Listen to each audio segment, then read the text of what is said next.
கண்கள் சிவந்த BP. Trump இப்படி பண்ணிட்டாரு. கடும் கோபத்தில் நெத்தன்யாகு. என்ன நடந்தது? வளைகுடாவில் கடந்த 1 மாதத்திற்கும் மேலாக நிலவிய போர் ஒரு வழியாக முடிவுக்கு வந்துள்ளது. இதன் மூலம் வளைகுடாவில் மெல்ல அமைதி திரும்பும் என எதிர்பார்க்கப்படுகிறது. அதே நேரம் இந்த அமைதி பேச்சுவார்த்தை தொடர்பாக எந்த ஒரு தகவலையும் தங்களுக்கு தெரிவிக்காததால் இஸ்ரேல் இதில் கடும் அதிருப்தியில் உள்ளதாக கூறப்படுகிறது.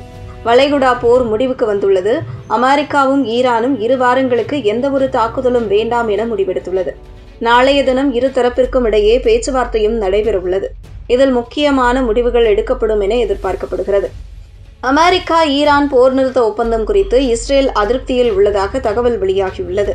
அதாவது பேச்சுவார்த்தைகளில் இருந்து தாங்கள் விலக்கி வைக்கப்பட்டதாகவும் தங்களிடம் எந்த ஒரு ஆலோசனையும் இல்லாமல் அமெரிக்கா போர் நிறுத்தம் செய்ய சம்மதித்ததால் இஸ்ரேல் கோபத்தில் இருப்பதாக வால் ஸ்ட்ரீட் ஜர்னல் தெரிவித்துள்ளது.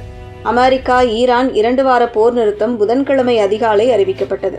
ஒரு நாகரிகமே அழிய போகிறது என ட்ரம்ப் மிரட்டியிருந்த நிலையில் சில மணி நேரத்தில் நிலைமையெல்லாம் மாறியது.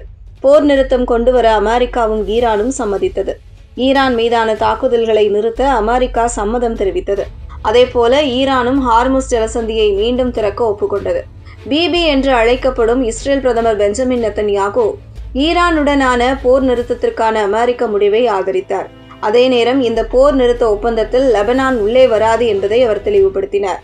இது தொடர்பாக அவர் தனது ட்விட்டரில் ஹார்முஸ் ஜலசந்தியை ஈரான் உடனடியாக திறந்து அமெரிக்கா, இஸ்ரேல் மற்றும் பிராந்திய நாடுகளுக்கு எதிரான தாக்குதல்களை நிறுத்த வேண்டும் என்ற நிபந்தனையுடன் ஈரானுக்கு எதிரான தாக்குதல்களை 2 வாரங்களுக்கு நிறுத்துவதற்கான ட்ரம்பின் முடிவை இஸ்ரேல் ஆதரிக்கிறது என பதிவிட்டிருந்தார்.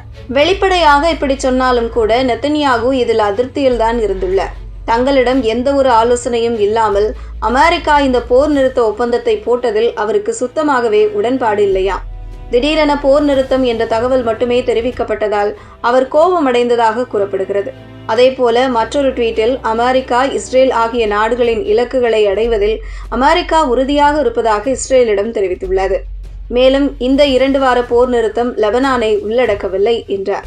அதாவது ஈரானை தாக்க மாட்டோம், ஆனால் லெபனான் மீதான தாக்குதல் தொடரும் என்பதே இஸ்ரேலின் பொருளாகும். வெறுமன போஸ்டுடன் நிற்கவில்லை. சொன்னது போலவே லெபனான் மீது தாக்குதல் நடத்தியது. லெபனான் மற்றும் ஹிஸ்புல்லா மீது இஸ்ரேல் ராணுவம் ஏவுகணை தாக்குதல் நடத்தியது. வெறும் 10 நிமிடங்களில் 100க்கும் மேற்பட்ட ஏவுகணைகள் தாக்கியதாக சொல்லப்படுகிறது. இதில் 89 பேர் கொல்லப்பட்டனர். மேலும் 722 பேர் காயமடைந்தனர். இஸ்ரேலின் இந்த தாக்குதல் ஈரானை கொந்தளிக்க வைத்துள்ளது. லெபனான் மீதான தாக்குதல் தொடர்ந்தால் அமெரிக்காவுடனான போர் நிறுத்த ஒப்பந்தத்தில் இருந்து விலகுவதாக ஈரான் மிரட்டியுள்ளது.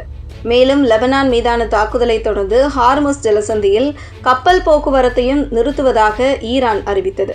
இருப்பினும் ஈரானுக்கு ஆதரவாக யாரும் வரவில்லை. அமெரிக்க அதிபர் ட்ரம்ப் கூட லெபனான் மீதான தாக்குதல் சரி என்றே சொன்னார்.